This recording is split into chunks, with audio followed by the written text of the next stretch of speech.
Can you all hear me? Can someone reply on the chat? So you know the role now, right? So set it to only me and reply me.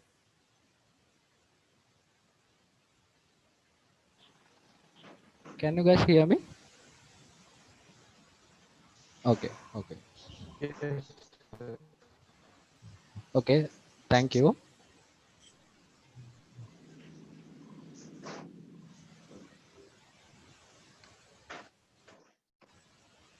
Am I clear to you? Because my internet connection is I am using a different connection today.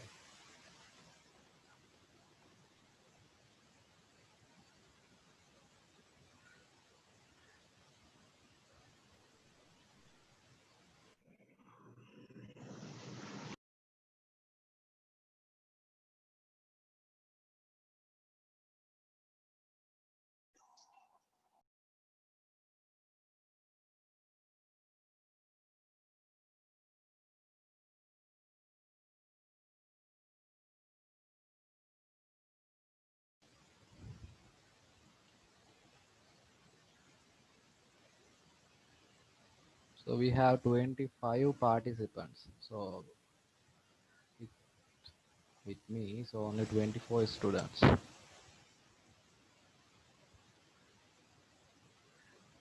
Okay.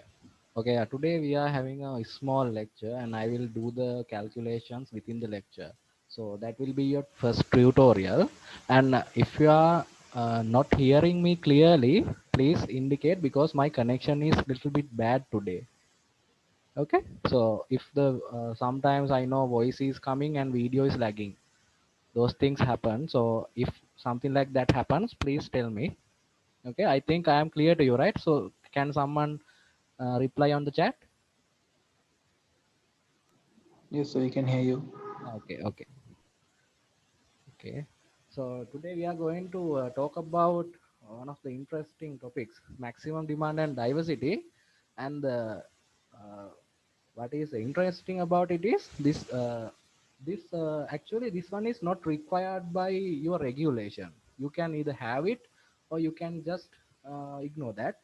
But we need to know about these things to make a economical installation design. So I will explain what are these things and like so can everybody explain me what is the thing which come to your mind when you heard the word demand? So can someone say in it onwards what is demand? Maximum demand of a country, peak demand. Have you heard about these things? A requirement, yes. Good answer. Okay. So what are the other things you comes to your mind? Short answers are okay. Just tell me whatever comes to your mind. Capacity. Uh-huh. Demand, yeah, capacity. We can take that. Okay. Okay. So you can keep answering. Okay. Necessity. Okay. Necessity. Yeah.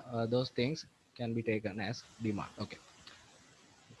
So I know few electronic people are also planning to do this subject. So I am going to explain from the basics. I think you guys remember what is apparent power, right? I think you have learned about apparent power in your second year electrical circuits and I think electrical circuits, apparent power, active power, reactive power. Have you heard about these things?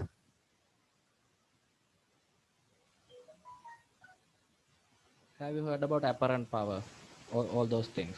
Do you remember what is apparent power? Yes. Okay. Okay. One student is saying yes. So I appreciate this answering to me. Okay. So keep answering it. Then the lecture doesn't become boring. I know you guys are here after eating, so you will sleep in your place when you are hearing to this lecture. Okay. Yes. Okay. Thank you for answering. Okay. And so in a electrical installation there's active power and reactive power. So I think you all know how to calculate active power and react, how to calculate apparent power when you have the active power and reactive power terms. You just square it and then sum those two up and take the square root. So then you will get the apparent power. Maybe you remember the load triangle. You can indicate active power, reactive power, and apparent power. So actually, even though we are not using the reactive component, we have to supply this apparent power to an installation. So that's how it goes. So you guys know what is useful is active power. So active power is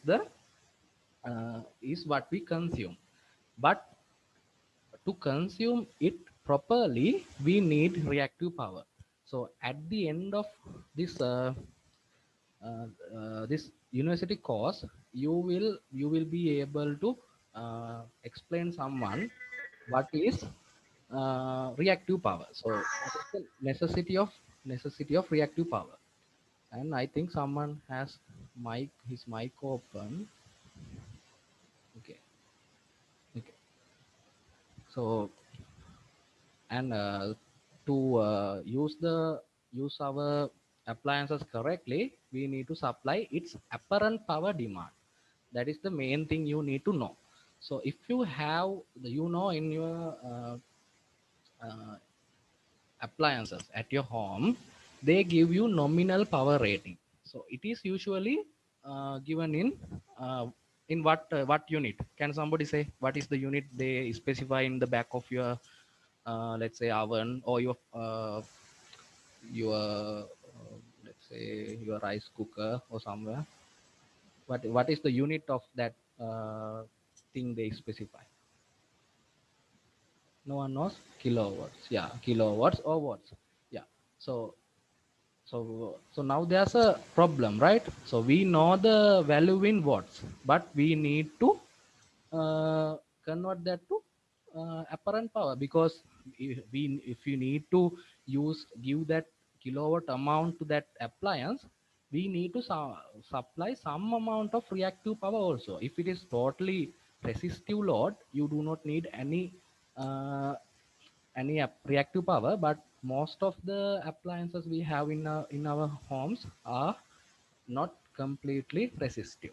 So we need to provide apparent power requirement of that device. I think everybody understood that, right? So to get use of some appliance, we need to provide the apparent power requirement. Did everybody understand that? I think so. So you just put yes. If I see few yeses, I can continue. Yeah. Okay.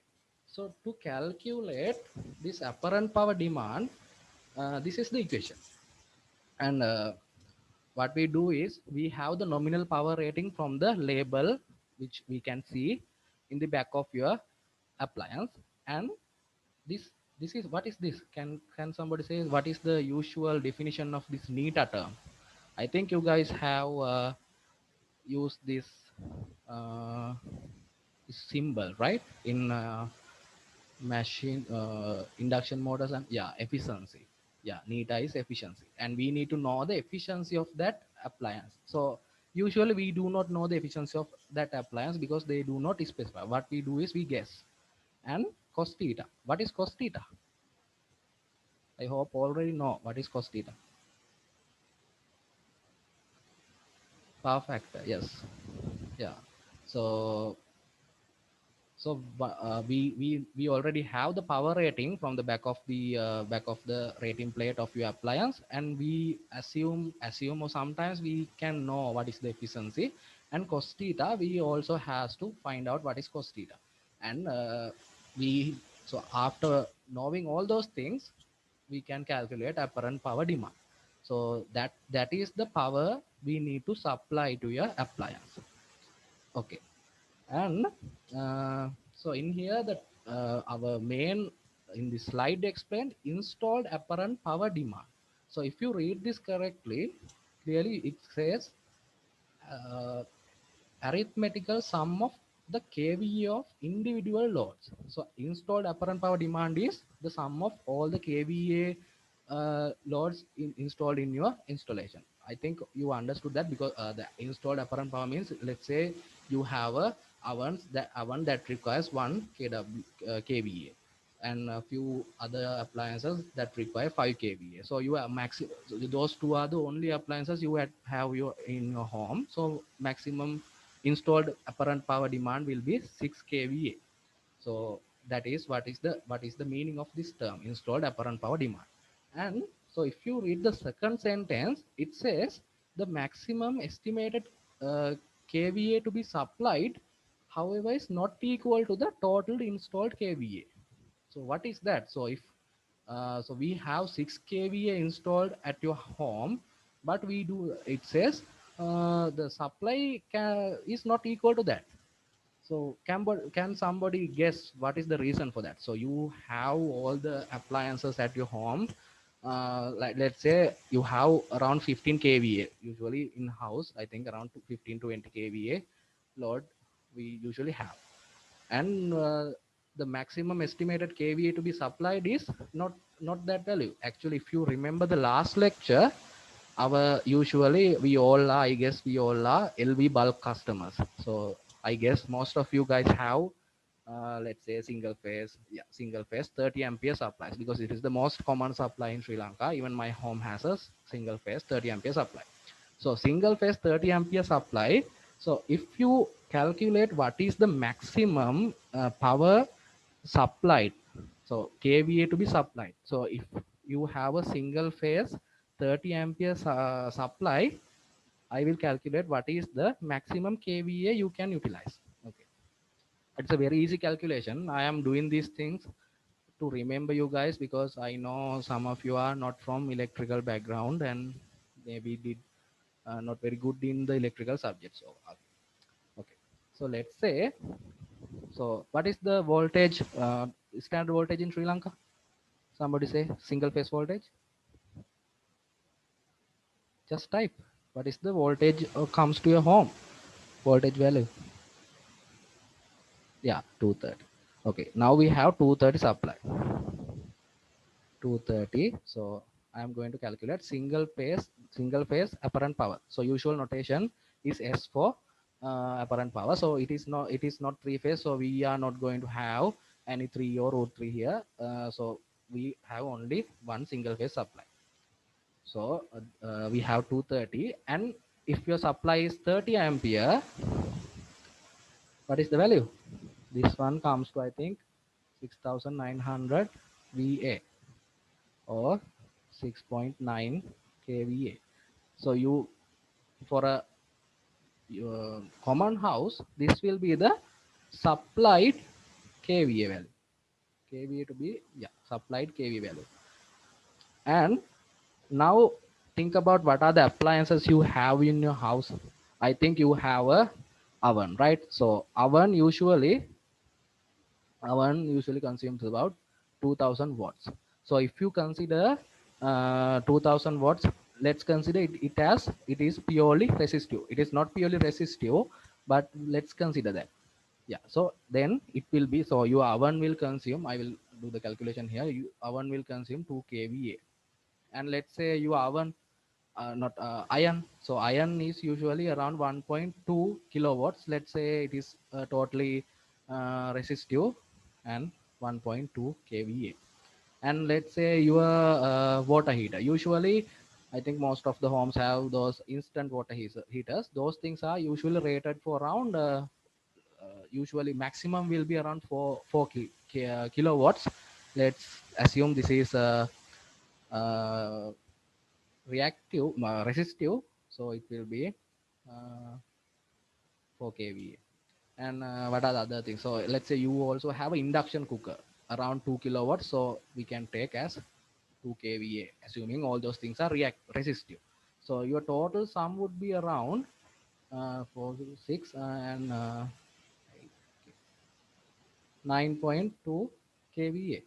So that is the meaning of that. So your home has a total installed capacity of 9.2 kVA, but CEB is only giving you what amount? 6.9 kVA. So that is the thing you need to understand in this. So while going through these lectures, you will understand why I mentioned this.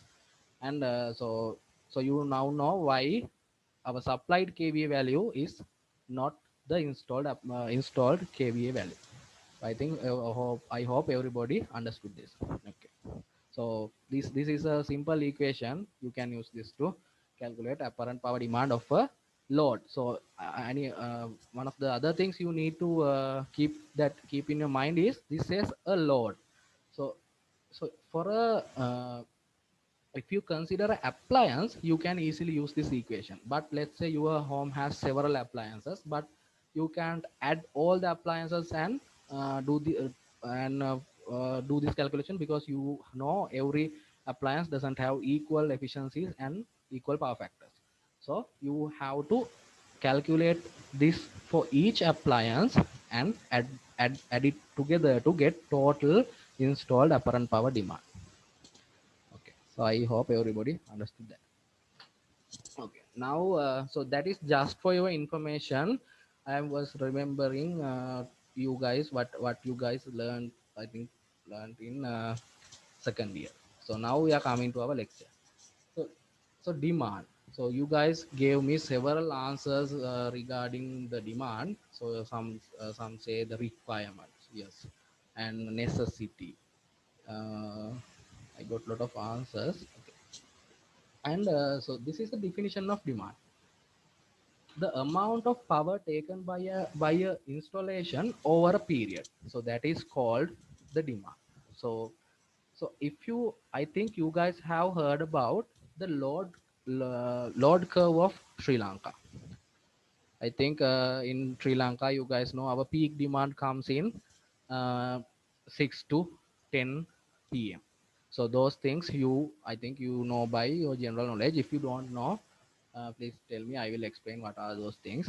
Um, okay. So that is the definition of demand. So this is just a definition. I am not going to ask definitions uh, in your examination. And you have some loads that has constant demand. So I think you all have seen, maybe you have seen these slides. Now these are all, I think now we can't find them in our shops. Those tungsten lamps, I think with a filament. So those bulbs have a constant demand. So those things are called uh, I think incandescent lamps. So incandescent lamps are totally resistive, and the demand does not change depending on the conditions around it. So it will output whatever the rated power it mentioned on the bulb. So if you have a 100-watt bulb, it will constantly take that demand from the supply. And let's say you have an inverter AC. So inverter AC, those things have a variable demand. So depending on the temperature difference in your home, AC units will change, will vary its demand. So it does not need much power to keep that temperature. But when the room is cooling, it will take more demand to cool down the room. So to keep in the temperature, it will have a low demand. To cool down to a certain temperature, it will take more demand. So what you need to know from this slide is uh, there are some loads that has a variable demand, some loads have uh, fixed demands. So incandescent lamps have fixed demands. So when you are doing a design, so when you are doing an installation design, you need to know about this demand. So using the demand, we calculate our current, and current is the main thing we are going to accommodate in our installation. So depending on the current, we are going to select our cables. So we are not going to talk about those things in this lecture. Those things will come in the next lecture. So demand is the main thing you need to know in your installation. And so I will yeah.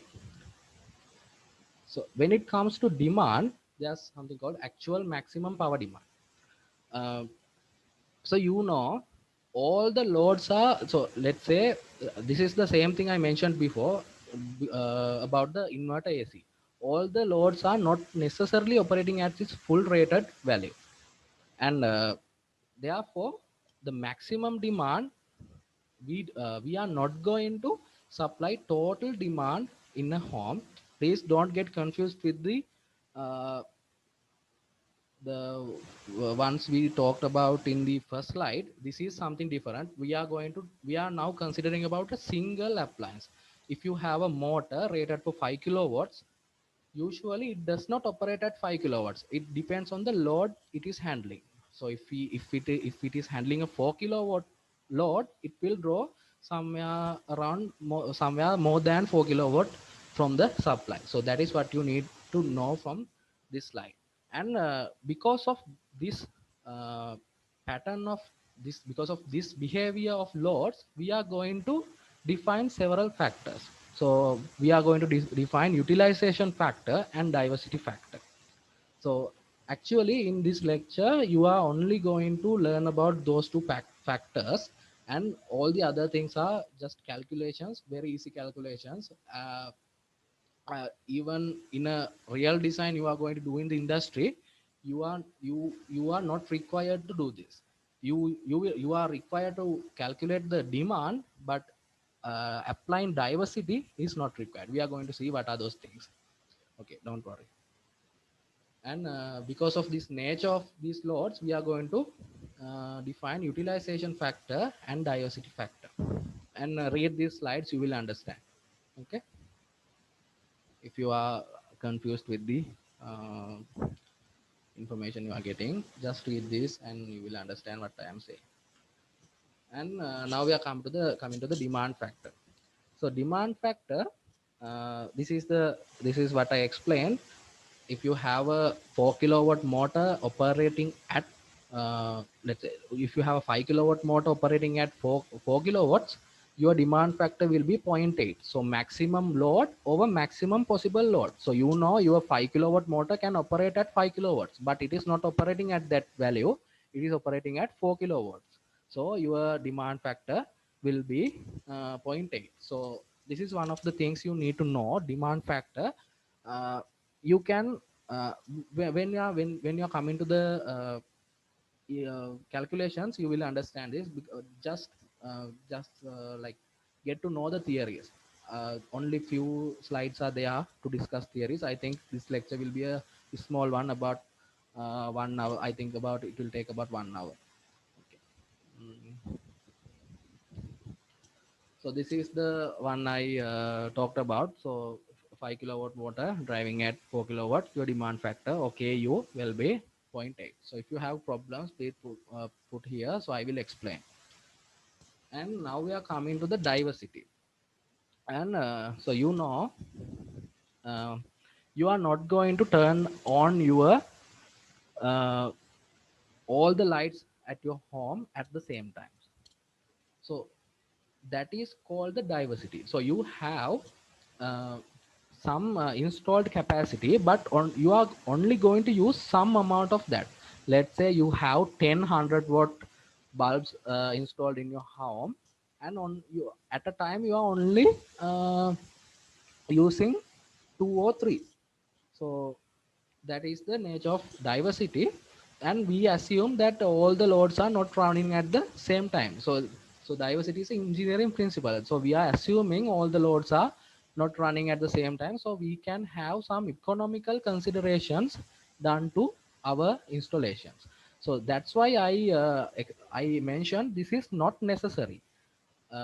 This is actual no, I'm not saying this is not necessary. This is not enforced by law. You can either do your design for total demand, or you can apply diversity and do the design for a small load value. So we are going to see how we are going to do that. And anyway, we are not going to have optimistic designs. We are going to ensure the safety, but to apply this, usually diversity applications are done by very experienced engineers. So you guys are when you are going to work in the industry, you will learn how experienced engineers are doing this.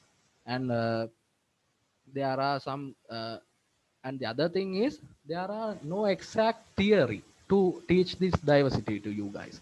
Some IET on-site guide has several some recommendations. And if you know the company Schneider, they do a lot of installations. Schneider has some other recommendations, so a lot of things are there. So I am going to discuss IET one and Schneider one in this lecture, and you will understand this is actually not a theory part. This is just to know there's something like this, and you will have to use those things to do a economical design.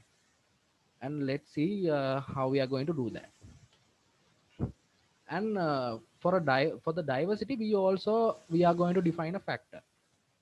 Diversity factor will be always higher than 1. This is so I will apply the uh, ex- uh, example I discussed earlier. So I will explain. Diversity factor is sum of individual max loads over maximum demand. So this is the same thing. Let's say you have 10 bulbs, 100-watt bulbs at your home, and you are only using 5 of them.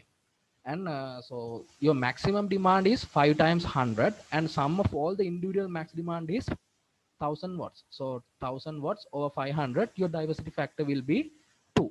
So that is one of the considerations. So we are assuming these diversity factors.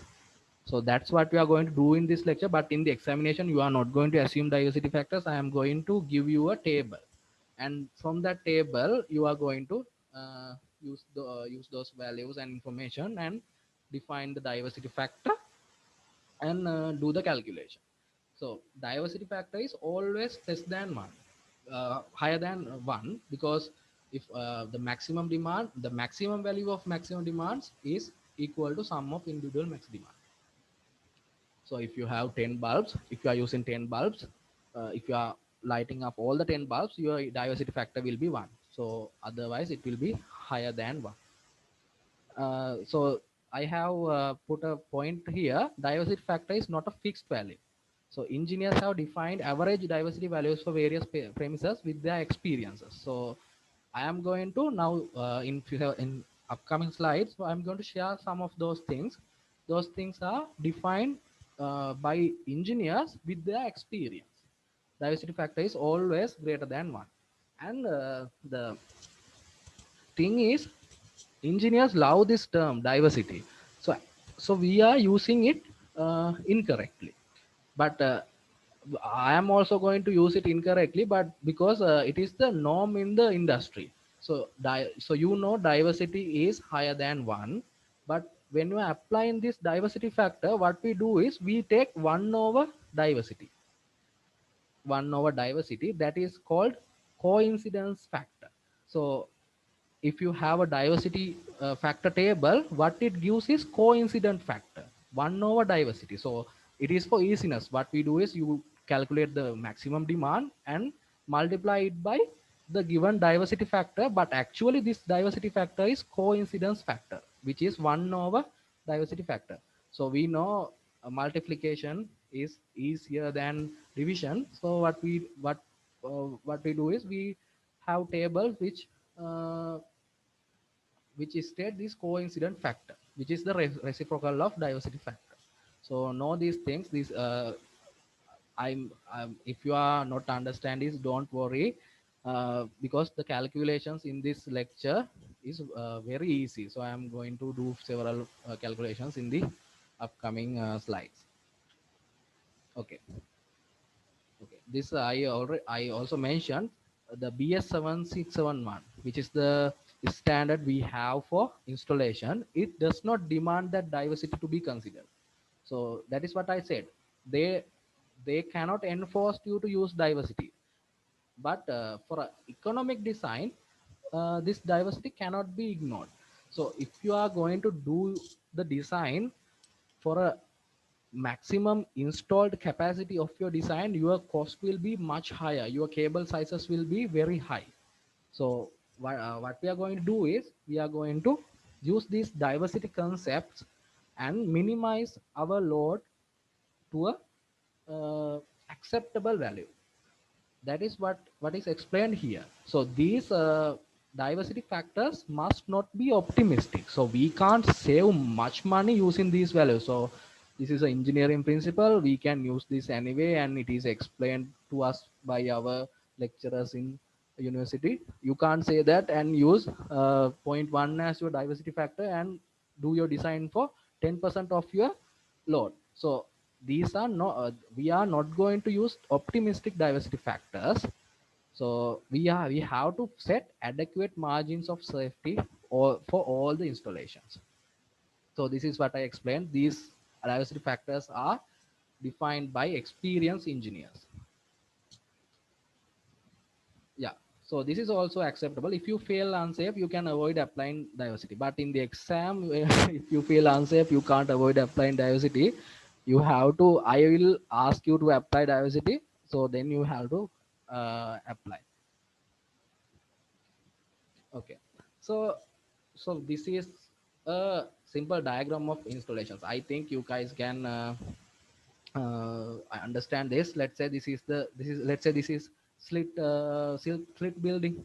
So we have a transformer, and we have metering, and let's say this is our main breaker. Then we have a bus bar, and from the so this is called a bus bar, but usually bus bar is located at the main distribution board. So this is the main distribution board panel, and from the main distribution panel we are giving our supply to other faculties. Let's say this one is for computing, this one is for building, business, and this one is for our engineering, old engineering faculty, because our new one has a separate transformer.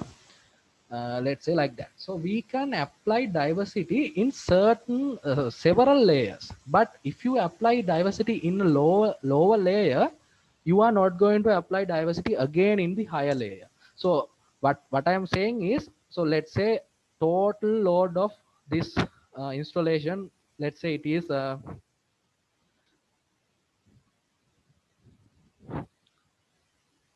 let's say our total demand of slit is our transformer is 400 kVA, so we can take the actual value.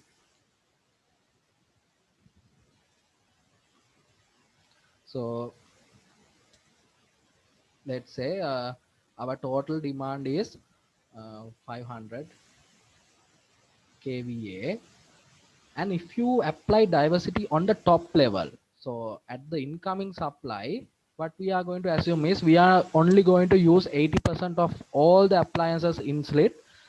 We are assuming that, and we say let's apply zero point 0.8 diversity factor for whole installation at slit.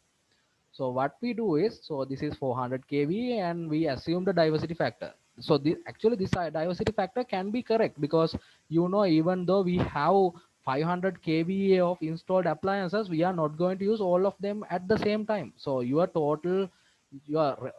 maximum demand will be less than this. So if you apply a zero point 0.8 diversity factor for the building, our total demand will come to 400 kVA, and we are going to put a 400 kVA transformer. So that's how you are going to apply diversity in the top level. So installation, this is called installation level.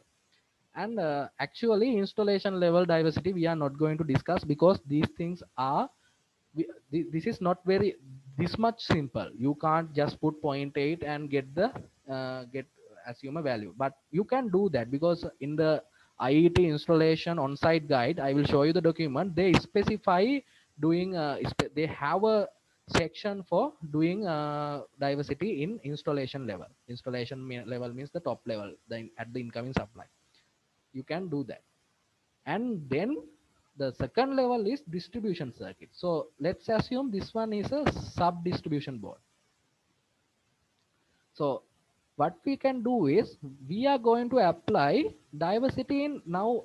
Earlier we only applied diversity here.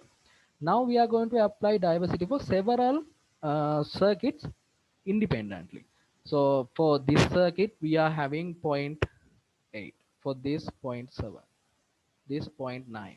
Likewise, we are going to have diversity factors defined for each distribution circuit. We are going to discuss how we are going to define these values, and we can do this also. So then after here, what we are going to do is we are going to add, let's say this is 100, let's say all the loads are 100 kVs. So 100, we can't say 100, let's say 10 kVA. So this will be 8 and 7, 9, and let's say this is 0.85 and 8.5. So addition of that will be taken here, let's say around 20. I'm not putting the actual value. So you get, after applying diversity, you will get a value. So what you do is 10 into 8, 10 into 7, 10 into 9. I'm assuming all the loads are equal at 10 kVA, and 10 into 8.5, and add those things, and you will get a supply of the requirement demand of 20 kVA. So now you do the design for 20 kVA to here. So your cable selection from this point, not from this point. So actually now we have to select a cable from here to here also, main distribution panel to the sub distribution panel, and this cable will have to provide current to these paths also. So I'm going to not discuss about that. So you will I think you are understanding this. So you can't, you have to uh, calculate all the requirements here and here, and select the cable here, select the demand here. So what we do is we are going to do our design from main distribution panel to sub distribution panel using this diversity we applied in the distribution circuit level. Then we come to final circuits. Final circuit is the ones that usually we can say final circuit as we can refer to once you have at your home. So you have MCBs, right? So after MCB you have several small loads. So this is the most complex one of, not the complex, this is easiest, but you will have to do a lot of calculations. So what we are going to do is, for each and every MCB in final level, so in here we have not specified any MCB, so I'm going to take this one is, as this one is connected somewhere here. And what we are going to do is, these loads are small, around 2 kVA, 3 kVA, and we are going to apply diversities for all the circuits in our final level, and get our diversified demand here. So the term is diversified demand. So what we are going to do is, we are going to define a diversity factor for this circuit and this circuit. Those things are not similar, so you are going to define a value depending on the information you have, and you can refer to IET guidelines also. There are not guidelines, just instructions. And what we are going to do, we are going to do the same thing. We are going to get the diversified demand here and go upwards. So after selecting diversity factors here, you are not going, if you, let's say this is a second level distribution panel, final distribution board, this will be a final distribution board. Now above that there will be a secondary distribution board. So at the secondary distribution board, you are not going to again select diversity factors, because that will give you a incorrect installation. So what we are going to do is, I will draw it here. This is the first level. Then you can apply diversity here. So this is the second level, and these circuits are going to form small circuits, like in your home, small circuits. So if you are considering a very high rise building, you can take this one as your home, let's say an apartment. So in here also you can apply diversity. So this is the final circuit level distribution. So this is the distribution circuit level, and this is the installation level, this is the final circuit level. So we can apply diversity in any of these locations, but we are not going to, if you have already applied diversity here, we are not going to again apply diversity here. So you need to understand that. Okay. I hope everybody understood how we are going to apply diversity. And okay, so I think we can move on.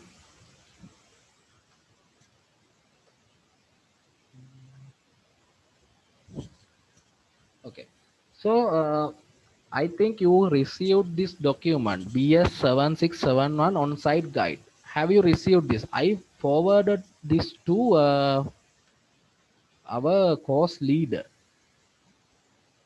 Have you received this document? I send you a mega link, mega from the mega data, mega cloud service. I sent you a link. Have you all received this? Just put the put yes or no here. Okay. Yes. Yeah. Okay. So these tables are obtained from this BS 7671 on-site guide. So this is a guideline for engineers. This is something different from the regulation. What you have in regulation, you have to uh, do. But in on-site guide, these are few guidelines you can apply, or you can just do the design with 100% diversity. And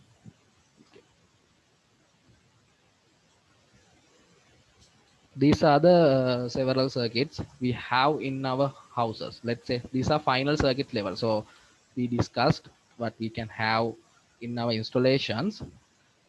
We have final circuit level, distribution circuit level, and installation. So these are the guidelines we have for final circuit level. So I'm not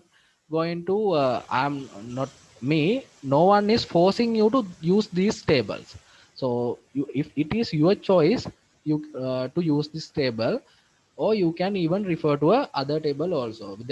I'm going to show you another one also. So these things are defined by experience of the experienced engineers. So let's say what they have defined. So first one says the circuit outlets rather than other than 2 ampere socket outlets and other than 13 ampere socket outlets. Okay.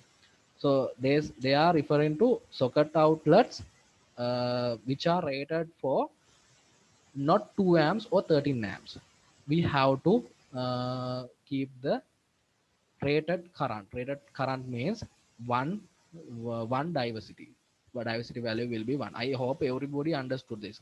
Rated, if you have to keep rated current, that means it is diversity factor is one.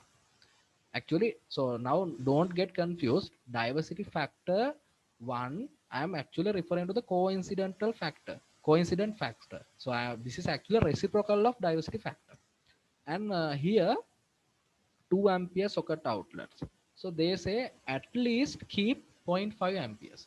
So even you have a 2 ampere socket outlet. So in Sri Lanka, we do not have 2 ampere socket outlet. So this is BS 7671. This is usually for UK BS British standards. So maybe they have 2 ampere socket outlets. So they say if you are having a 2 ampere socket outlet, at least do your design for zero point 0.5 amperes.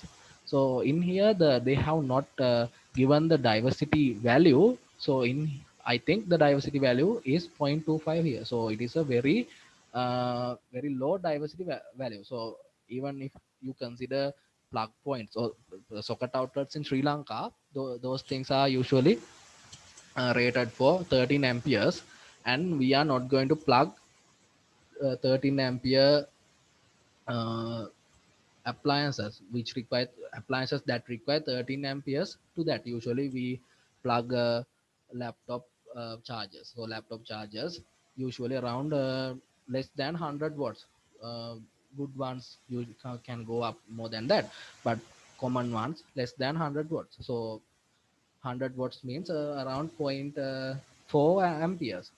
So we are not utilizing all the 13 amperes that can be supplied through that uh, socket outlet. So we are not going to do the design like that. But actually in socket outlets, 13 ampere ones, we will have to do the design. There's a criteria, we will discuss that. Okay.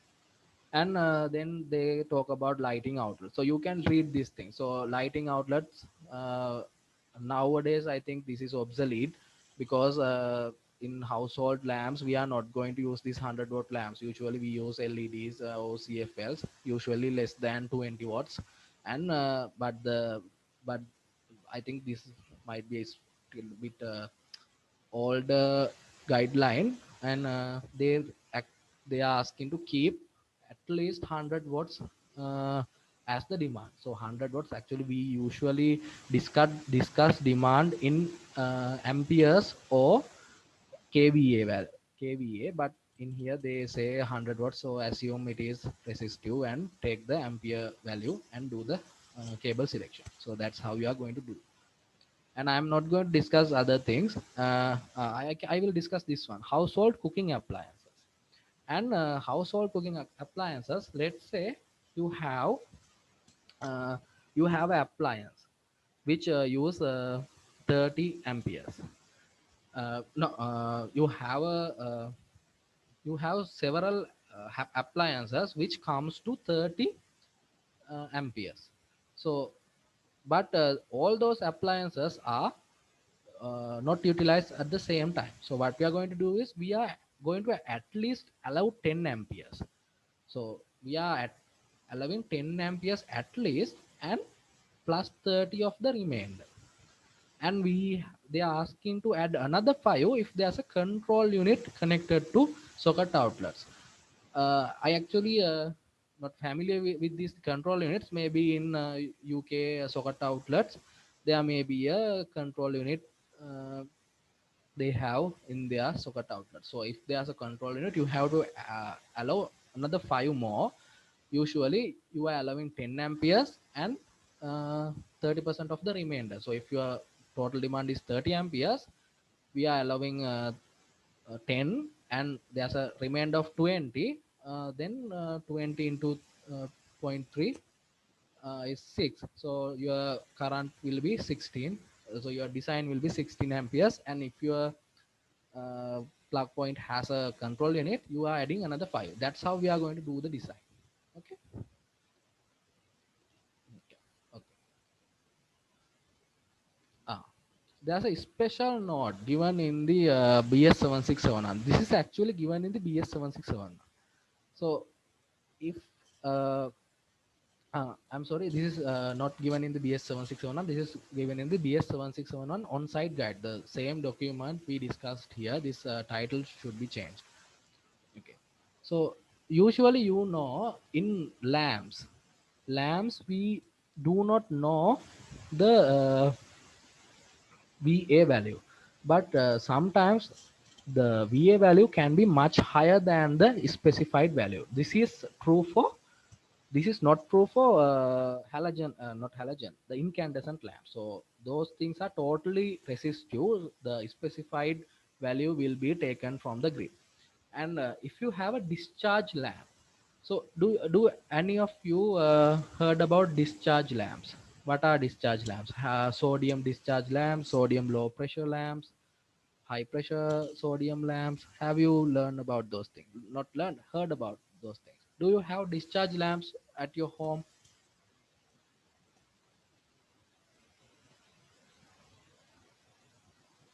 Okay. One person is replying no. So actually, if you have CFL bulbs in your home, those are discharge lamps. CFL is compact fluorescent lamps. Fluorescent lamps are made out of uh, low pressure. Yeah, the definition is low pressure sodium. So there's inside, so in the inside there's sodium vapor at low pressure. So those things are discharge lamps. So when you are going to do a design for discharge lamps, let's say you have a 10-watt CFL lamp, and you have to multiply that value by 1.8 to get the VA value. Because so you we are talking about uh, apparent power. So apparent power is given in VA, and we are multiplying our watt value by 1.8. That means if you have a 10-watt lamp, you are having 18 VA as your demand. So that's how you are going to do the if you have lamps, you have to consider this, and after that you can apply diversity. Yeah. So we are now going to do a small calculation. I think I have uh, included the answer, but we can work on this. Okay. uh, so it says apply diversity to an electric shower without pressure pump. So the meaning of what you have to gather from here is, if you have an electric shower, if it does not have a pressure pump, usually this is completely resistive. So you have 3.5 kilowatts of it is taking 3.5 kilowatts the rated value, and you have to apply uh, diversity to this circuit. So this is the final circuit. So only one unit, one appliance is there. So this is a final circuit. Let's see how we are going to apply the uh, diversity for this circuit. Okay. So it says refer to table one. Let's go to table one. Table one. So here's the table one. So usually those heaters all comes under this all other stationary equipment.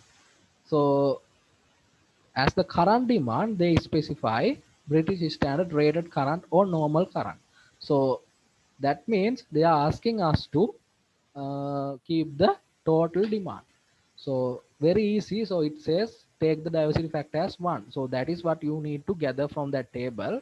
So comes under row 6. Row 6 is the one we just look at, and all the other stationary equipment, British standard rated current or normal current, and we can do the calculations very easily.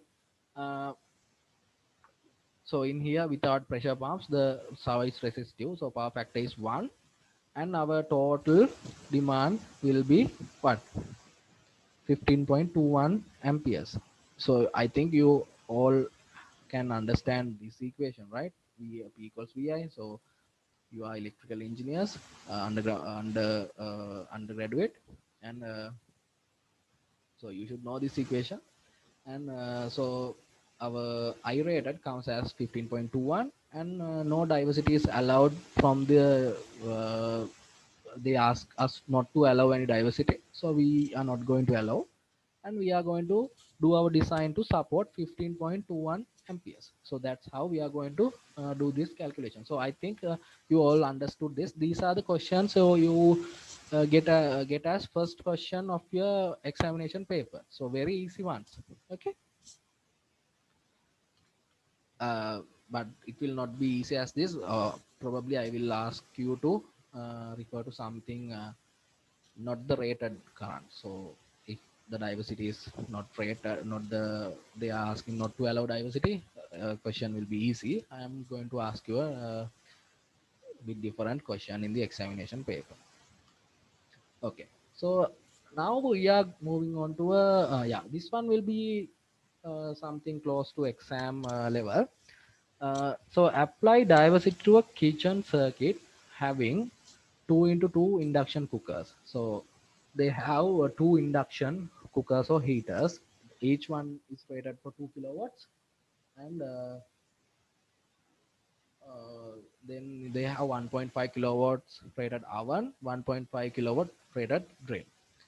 And so let's go to the table one, and it says household cooking appliances. So as I discussed earlier, we have to allow at least 10 and 30% of the remainder, and additional 5 if you have a control unit. So let's do that calculation.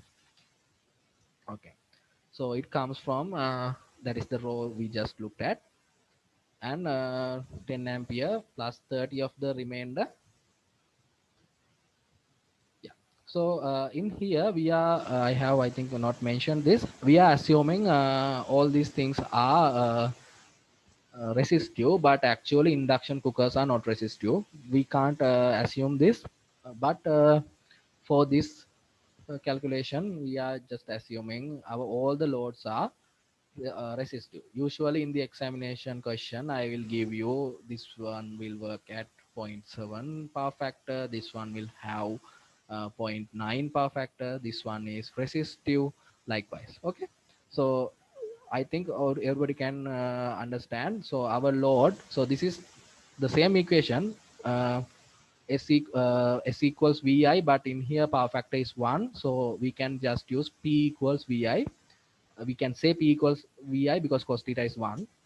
And we have 2000 VA induction cookers. We have two of them. So our demand from induction cookers will be 4000 watts VAs.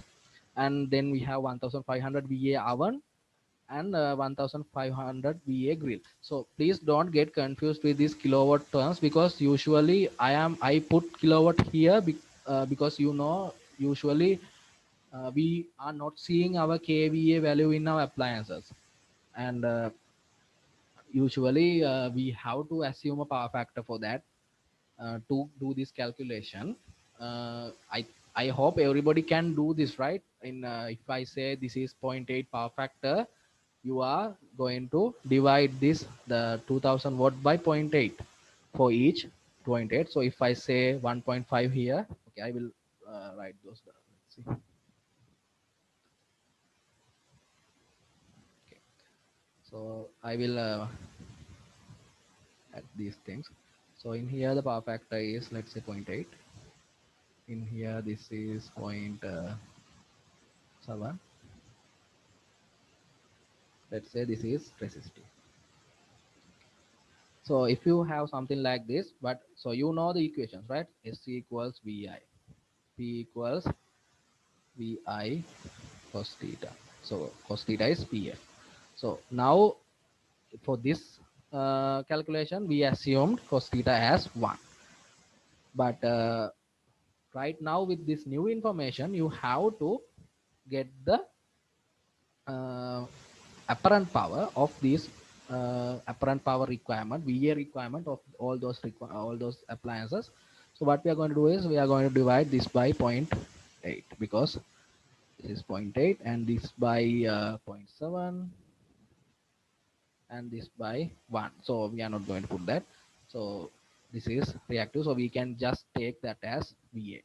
So after doing this calculation, you will get some value here. So then let's say the value is same, you got 30, around 30 amperes.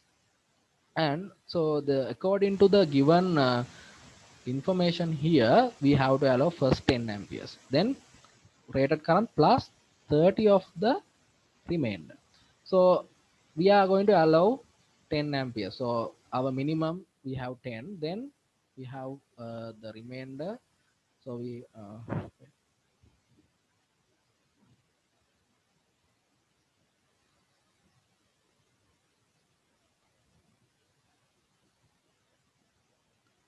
so now we are going to get 30% of the 30 minus 10. So this will be your design current. So I think this one value comes to around 60. Yeah, that's how we are going to do apply diversity in final circuits. Can you guys, did everyone understand this? I I hope so, because you can again listen to the lecture also, and I will share some documents. And if you have the on-site guide, they have included some calculations also in the on-site guide. Actually, I can show you one. Wait,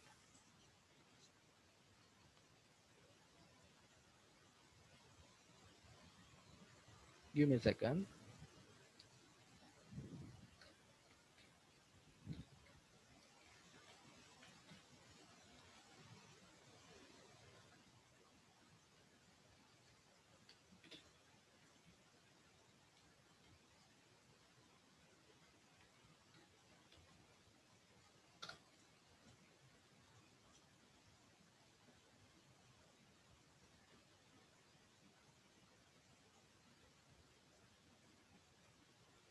Okay, so this is the on-site guide. I think all of you can see this, right? Can you guys see?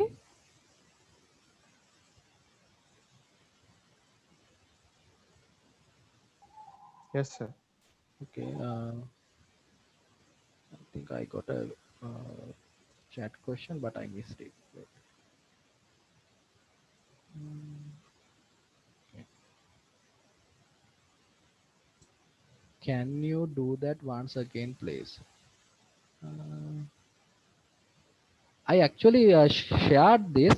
Uh, uh, uh, so somebody said, "Can you do that once again, please? Can you again tell me which one you need to do again?"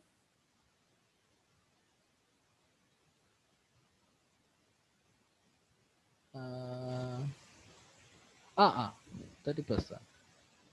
30% and ah, yeah. Okay, wait. I will do it again. So you got chat window is not coming. Okay, I can see. What is the actual current? If you want to design low cost installation, we are use price factor. We are going to use actually. So in here, so there's a very good question. So 30 ampere is the actual current. Yes. So if we want to design low cost installation, we are using diversity factor and we are going to design it for 16 amperes. So that is the thing you need to understand. So in here, let's say you have two induction cookers and one oven and one grill.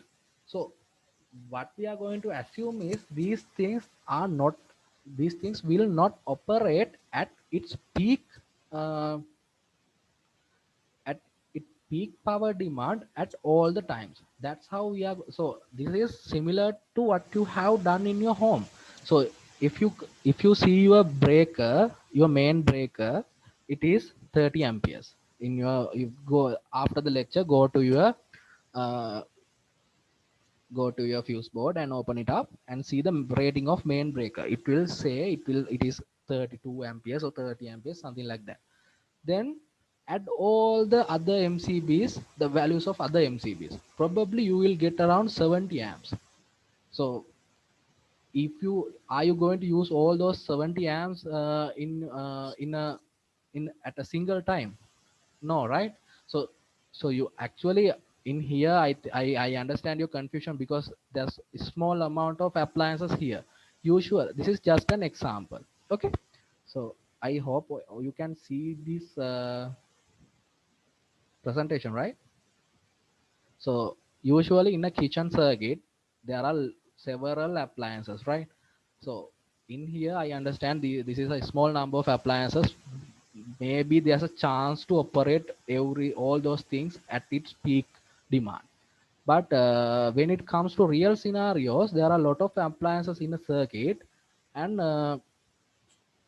all those things are not turned on or not operating at its peak at the same times. That's why we are going to design our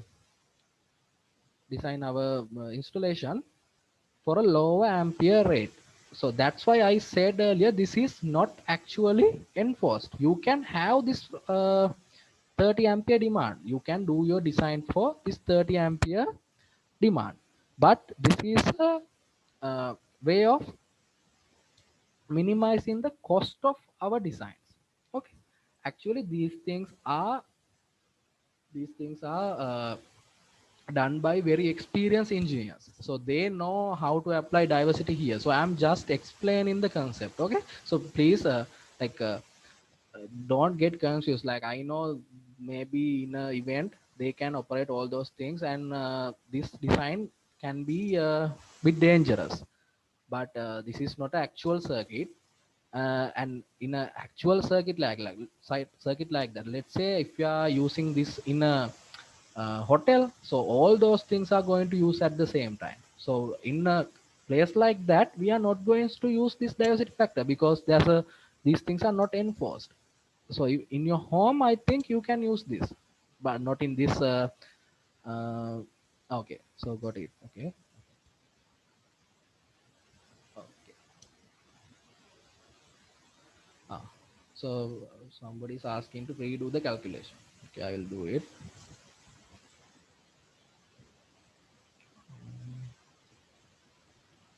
So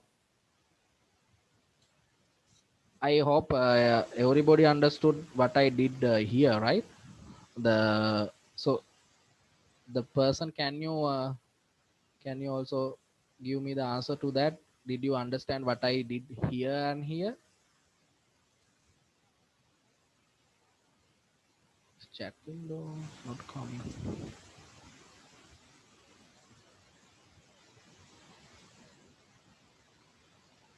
Okay. Okay. Now This is the same thing I explained earlier. So what we are going to do is uh, we are so we have a 30.43 ampere demand, and our guide, not, this is just a guideline prepared by an experienced engineer for our easy calculations. So he say, first allow, if you have a demand like this for a household cooking appliance, you should at least allow 10 amperes, and allow 30 amperes from the rest. That is what I did there. So in here our demand is 30.43, and we added in here the yeah, no, this is correct. We Our actual demand was 30.43, and we added 10 here. We kept 10 here, then remained, what is the remainder? 30.43 minus 10, so we have around 20 amps, remained of 20 amps. So we are going to allow 30% of that. So this is just a concept. So I will show you another design guideline. So it will not specify like this. So after doing the calculation, it will come to 16.13. So 30.43 is the remainder. So you put 10 there. So now total remainder is 20.43. You have to minus 10 from here. I hope you understood that, right? Okay, got it. Wait, this chat window is not coming. I'm not seeing your answers. Wait.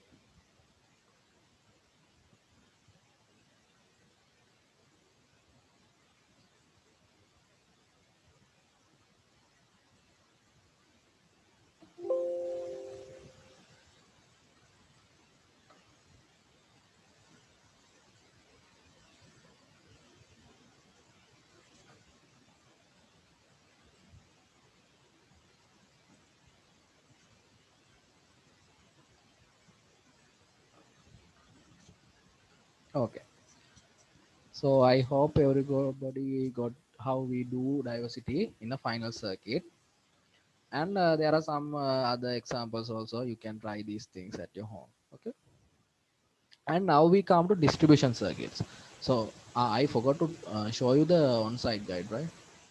Okay, I will show it later. On-site guide and the other guideline I will show you later, because I think some that sharing PDF is messing up with the chat window. I can't see the chat. Okay.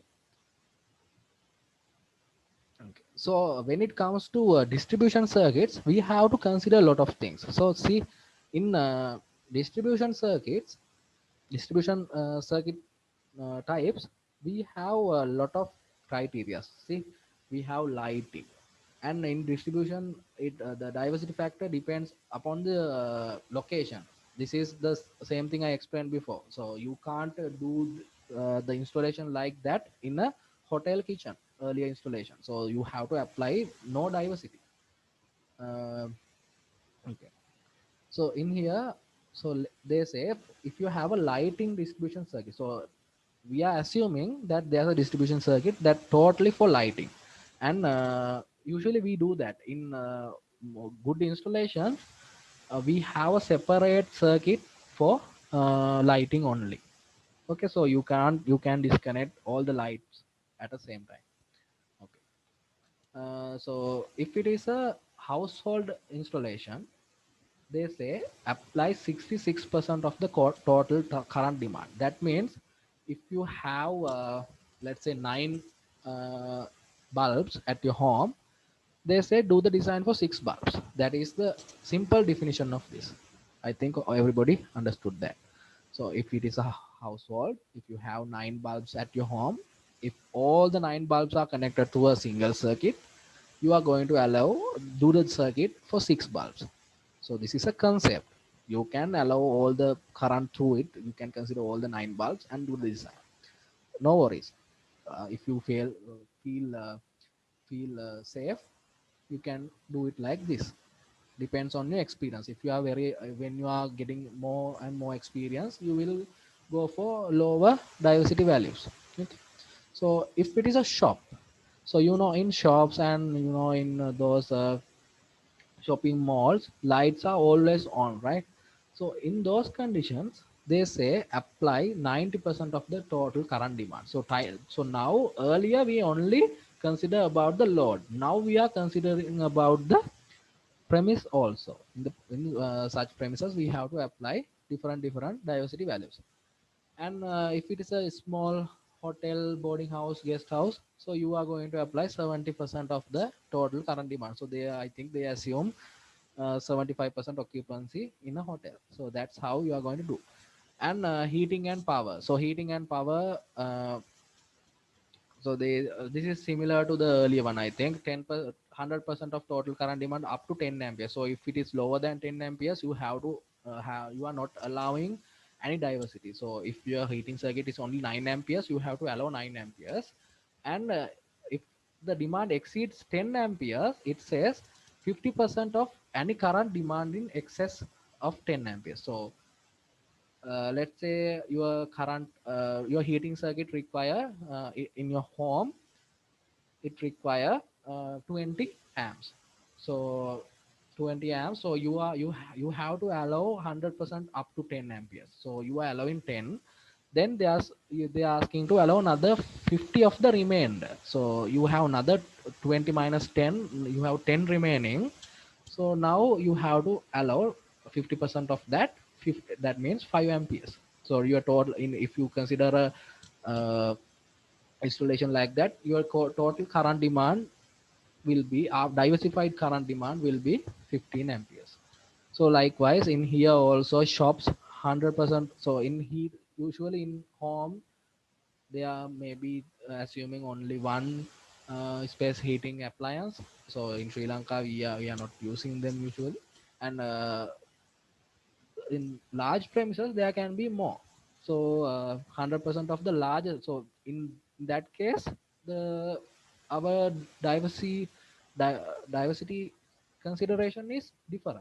See, 100% of the full load of largest appliance. Let's see, there's a space heater which has a load of 10 kilowatts, and all the others are, let's say, 5 kilowatts. There are three other units which have 5 kilowatts, and you have to allow total current for the largest appliance, then 75% of the remaining appliances. So in a case which where they have 10 kilowatt large, the largest appliance, and three 5 kilowatt uh, remaining appliances, you are going to allow 10 kilowatts plus 75% of that remaining, all the remaining appliances. That means 75% of 15 kilowatts. So that's how you are going to do the calculations. I think you can grasp the calculations uh, I'm doing while explaining to this. So that's how you are going to do this. And one thing I need to mention is motors. See, motors. Usually in here they say you are not going to apply any diversity for lift motors. See, it is a special consideration. And in a household installation, you are again not going to apply diversity in motors, because motors are really unpredictable. So maybe it is running on full load, maybe half load can happen. Usually around point 0.8. Usually, most of the motors are 80%. We are assuming 80% load. And in a uh, premises like shops, we are going to apply 100% of the largest motor, and 80% of the second largest motor, and 60% of the remaining motors. So I will do a calculation on this. You will understand. So that's how we are going to consider applying diversity for various circuit types. So in the examination, I am going to tell you and I'm going to give you this table also. You are not going to remember any of these things. So because when you are doing installations, you are not required to remember these things. These are comes to your mind after doing a lot of circuits. And in your examination, I am not going to test your knowledge and remembering skills, so just designing skills. Okay. Um, So I'm going to tell you what type of diversity you are going to apply. Are you going to apply in final to I'm going to specify this circuit is in the final circuit region or distribution circuit region. So in that case you are going to define which table to use and do the calculations. Let's do a few calculations so you will understand what's going on here. Yeah. So there's a small office with light. So remember, so I think you all remember what is distribution circuit, right? So distribution level, there are several circuits. See, so that knowledge is required for the next question. Okay, so there's a small office. So lighting circuit has 20 into there are 20 100-watt fluorescent lamps and power circuit, power machinery circuit, which has 10 kilowatt machine plus 2 kilowatt machine, and there's a socket outlet circuit 2 into so usually we are going to learn about this. We are going to design two types of circuits, socket outlet circuits, ring radial circuits. There's something called appendix 15 in BS7671. We are going to come to that in I think in the fifth lecture. And so 32 ampere socket outlet sockets, then does not matter which ring or radial, because the that is a consideration when we are going to consider in cable selection. For this is not required, the circuit type is not required. And this small office has 2 into 32 ampere socket outlet circuits. So let's see how we are going to do the design. Okay, from the so we are going to refer to the table 2, and it says we have 20 into 100 watt, and the one thing you remember you need to remember is fluorescent. Okay, fluorescent. Fluorescent means gas discharge. It is gas discharging lamp. So we had a special consideration earlier, I think you might remember. Okay, so in the distribution circuit table for lighting, this is a small shop. It says allow 90% of the total current demand. So that is the consideration we are going to consider. So table 2 first row, it says 90% of the total current demand, and these lamps are 100-watt fluorescent lamps. These are low pressure mercury discharge. I think I mentioned sodium earlier, right? So fluorescent lamps are low pressure mercury. So I think you may have heard there's mercury inside fluorescent lamps, so don't touch those lamps after breaking. So that is why. So mercury is not good for your if it gets into blood, it is not good. So that's why they are saying that. So fluorescent lamps are low pressure mercury. And you may remember I added a special note. So to find the voltage, uh, find the VA or the demand of these fluorescent lamps, we are going to multiply the value by 1.8. So usually we are not going to specify the power factor of gas discharge lamps. So we are going to multiply it by 0.8, 1.8. So this, I think this assumes around, so this is just okay. So I will not explain that because you will get confused. I will come to that later. Okay, so usually to find out the actual demand, we are going to multiply voltage by 1.8. And so the current demand, 90% of the total current demand, so your diversified demand will be uh, 90 into, so we have 20 100-watt lamps, and to get the VA value, we are going to multiply it by 1.8 and divide by 230, and your current will be 15.65. So that is the diversified demand of your uh, first circuit in your distribution level. Okay. So then we are coming to the second circuit. It says machinery circuit, 10 kilowatt machine, 2 kilowatt machine. There's two machines. And so this comes under table 2 second row. I think you can uh, refer these questions at your home. So yeah, now you need to understand this is power circuit. See, So heating and power both comes under the same category, and they ask you to allow 100% of the largest appliance and 75% of the remaining appliance. So what we have done is, so our largest appliance, so in here also we have considered our as our power factor is 1.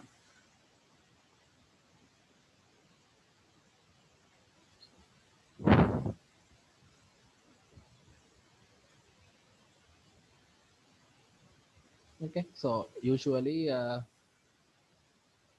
we can't take a machine circuit as power factor 1, usually around power 0.8. So in that case, what you have to do is divide this by 0.8. Okay, if it is 0.8.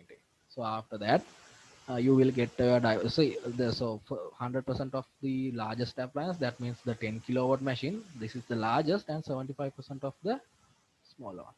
So 10 into in here I think this should be 10,000, 10 into, yeah, don't worry, this should say 10,000.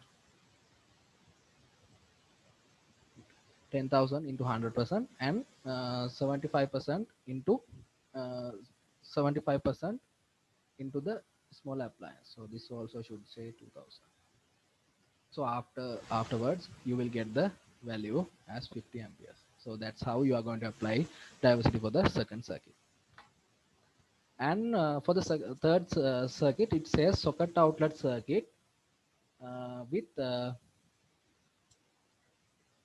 which has 2 into 32 ampere circuit. So let's see what is the row uh, this table says about socket outlets. See, in the 10th row it says um, this is a shop, and 100% of the current demand of largest point of utilization plus 70% of the current demand of every other points of utilization. So in here we have 32 into 2.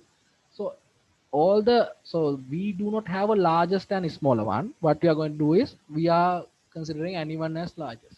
So we have 32, and we are going to allow 32 100% of 32, and from the next 32 ampere circuit we are going to allow 70. So our diversity consideration is 100% from the largest point of utilization and 70% of the other points of utilization. So the final current will come to 54.4 amperes. Okay, I hope you understood that. Yeah. So now this is the one I mentioned in here. So in here I said we are going to apply some diversity in the installation, the top level, but there are no guideline or any other specified uh, document about those diversity considerations. But you can do it, but I think it is not specified, because that can cause damage. Because if you apply point 0.7 diversity for main distribution panel, if it is overloaded, you are going to lose one of most expensive cables here, so cable will burn. So those things, I think, and without experience you are not going to do the diversity considerations in top level. So actually there are no guidelines specified for top level. There may be one, I couldn't find any of them, but so usually no table provided in the on-site guide. So this is usually done depending on the load characteristics. So you can see if it is a uh, if it is not a heavily used installation, you can apply diversity. So I am recommending you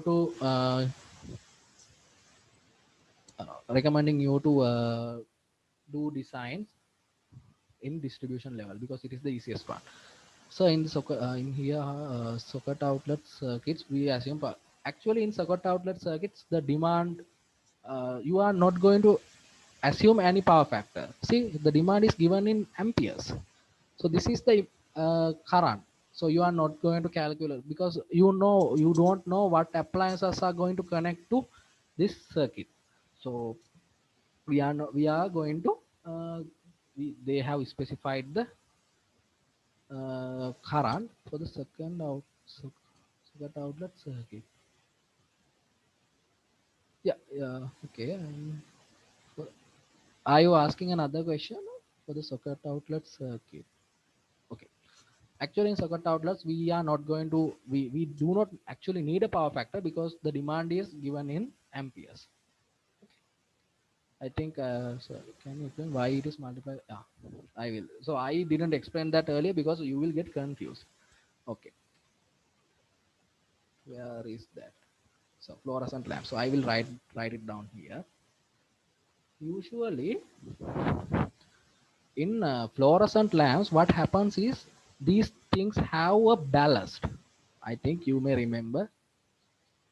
Can we consider both under larger one? No, no. So I think you are referring to the power factor, the circuit outlets. One person is asking, can we consider both under largest one? Because you, if you do that, you are applying diversity as one. So if you can do that, no issue. But as a diversity concept, that's how we going to do the thing. So one is largest, one is small. That we are going to consider like that to apply diversity. If you consider both as largest, your diversity will be one. So no diversity applied. Okay, I hope you understood. So what the 1.8, this this point actually, so you know P equals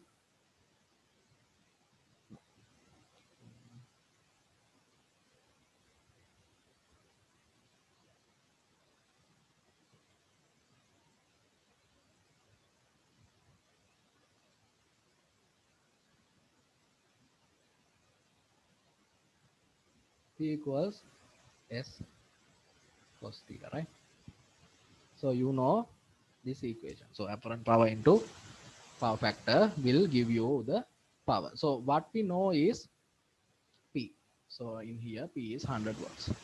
So we do not know this cos theta components. So what in these guidelines, these things are usually written to understand by any person. So usually maybe, so you know, in even you after several years you will not remember all those theories, and that's why they have specified this 1.8 factor to as the power factor. So this is the same thing I discussed earlier. So we like to multiply everything. So division is hard, right? So this is actually 1 over cos theta. So they are asking us to assume 1 over cos theta is as 1.8. So I think this is somewhere around cos theta equals 1 over 1.8. I think point how much, point 6 or something. So that's what has done here. So they are not asking to take power factor as 60. So if after like 20-30 years, some maybe you do not remember what is power factor is. So that's why they are asking to multiply it by 1.8. I hope you understood that, right? Did you? Why multiplied by 1.8? Did you understand that? Ah, okay. Okay, now I'm going to show you the what that documents, right? Okay, now the lecture is over. Now I'm going to show you other documentations we have in this area.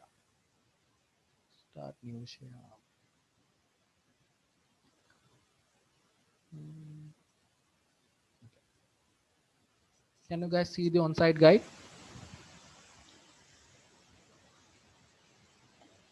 I hope everyone can see the on-site guide. Can you put yes or no? Ah, yes. Okay. So on-site guide, there's a section called maximum demand and diversity. It is appendix A, page 121. You have received this document. I will again ask the class uh, leader to explain this. So in here, these are the tables I explained to you. So And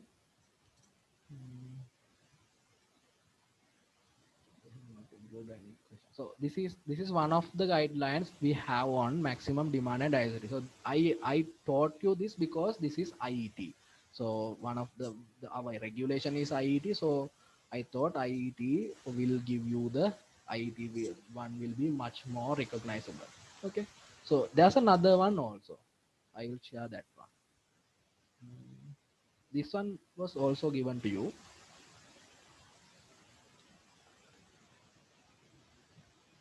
This is bit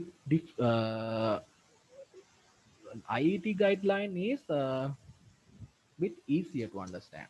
This one is this is actually you may heard of this company, Schneider Electric, one of the most reputed companies in electrical installations. Okay, so this is their installation guide 2018. This is the latest one, I think. Usually, no, this usually they publish their guidelines every 2 years. So 2021 should be there. Okay, so we had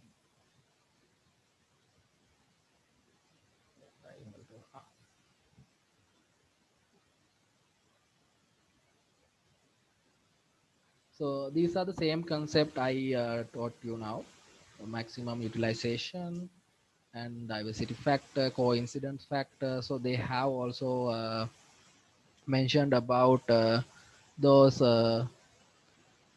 industry norms. I think somewhere I saw that they have mentioned that. Yeah, see, in practice, most commonly used term is diversity factor uh, as the replacement for the coincidence factor. Okay.